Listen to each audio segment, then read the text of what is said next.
si Baguio City Mayor Benjamin Magalong.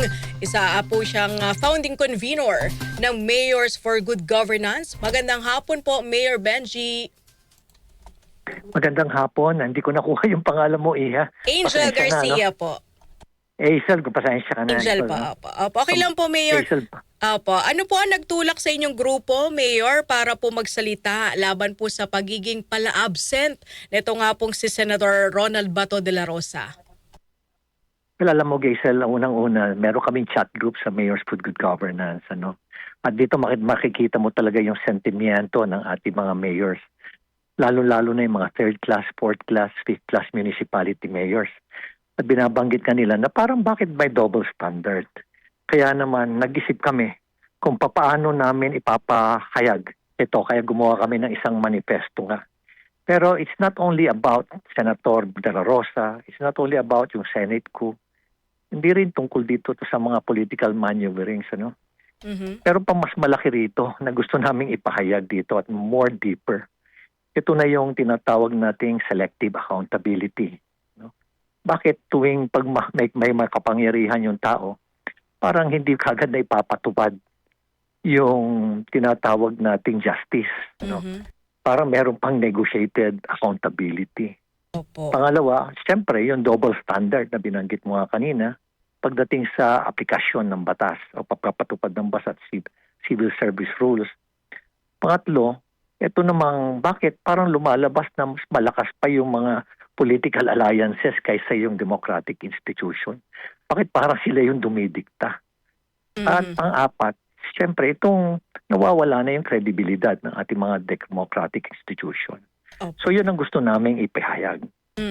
Sa inyong pahayag po, nasa 2.1 million ang natanggap ng senador sa loob po ng 7 buwan kahit po siya ay pala-absent. Pero po sa mga ordinaryo manggagawa, di ba? No work, no pay. Di ba? Yeah, totoo yan, Geisel. Oh, totoo yan. At hindi lang yan, may parusa yan. Correct. May parusa.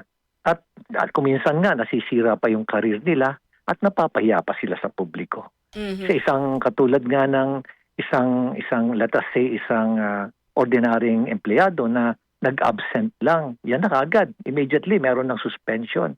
Sa isang mayor din, ganun kagad. Inaksyon ng kagad ng DILG. Pero bakit kung may yung tao merong posisyon, may power, at merong political affiliation, bakit parang merong entitlement? Opo. Ano po ang panawagan niyo, Mayor Benji, sa Senate leadership hinggil po sa nasabing usapin?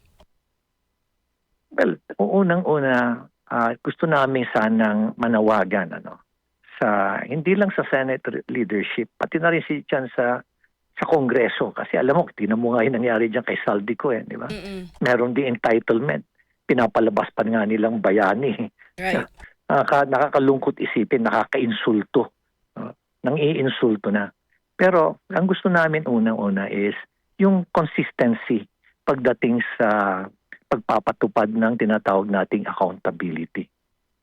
Pangalawa, siyempre, yung equal application ng ating batas. Dapat pare-pareho. At pangatlo, sana may balik nila yung public confidence sa ating sa ating mga institution. Ang problema, nasira yung trust diba? Pag nasira yung trust, nawala yung trust, ang hirap bawiin yan. Napakahirap bawiin. At yan, ganyan nga ang nangyayari ngayon. Kaya makikita mo, dismayang-dismayang ating mamamayan, ang taong bayan, nawawala tuloy ang tiwala pagdating sa pagpapatupad ng hustisya. Correct. With this, Mayor Benji, meron po ba kayong plano na magsulong po ng reforma o policy recommendation laban po sa pagiging pala-absent, lalong-lalo na ng mga halal na opisyal? Yes, nakikipag-ugnayan kami sa mga kakilala rin namin mga mambabatas. Nandiyan naman sila Senator Bam, nandiyan din sila Senator Kiko, na pwede naming lapitan. Para at iba pang mga senator sa minorya para at meron din naman pinagkakatiwalaan kami mga senator dyan sa majority na pwede naming lapitan. Ganun din sa lower house. Opo. Meron. Kaya pag pinag-uusapan namin ngayon dito sa Mayors for Good Governance, yung mga panukala na pwede naming isubmit sa kanila. Kaso parang sila din, Sir Benji, yung gumagawa ng rules eh, 'di ba? Kumbaga parang paano ka gagawa ng rules kung makakasakit ito mismo sa inyo sa kanila mismo, 'di ba po? Tama yan, ano? Pagdating na doon sa may kapangyarihan, yung may kapangyarihan, parang may flexibility. Correct. May kaya pero pagdating doon sa mga mahihirap, ordinaryong tao, nako, napaka-stricto. Napakahirap. Kaya talagang nakakalungkot, nakakadismaya. Opo. Sa inyong pananaw, dapat ba na gawing transparent yung attendance record at paggamit po ng pondo ng ating mga senador? Tama yan, kasi hindi naman nila pera yan eh. Hindi nila ang pera yan eh. Kaya nga dapat dapat nating ipahayag sa kanila, iparamdam sa kanila na pera yan ng taong bayan. Lahat tayo nagbayad ng buwis. Pati yung mga estudyante nagbabayad dyan ng buwis. Diba? Kaya dapat we have to demand accountability from them and demand as well yung tinatawag nating transparency. Tama ka dyan, Gaisel.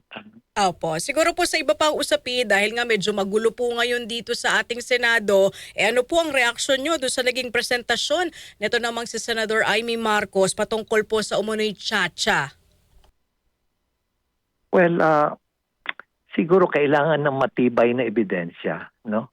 Hindi ko alam kung saan niya nakuha yung ebidensya na yan at paano nagkaroon ng ganong intriga. Ayaw ko naman husgahan kagad kung ano yung intention niya. Pero ang importante doon is matibay ba yung gusto niyang ilabas na ebidensya. Kasi kung hindi, intriga lang, di ba? Kaya diyan na nag-uumpisa uli yung mga bangayan, yung mga kasinungalingan at bawian.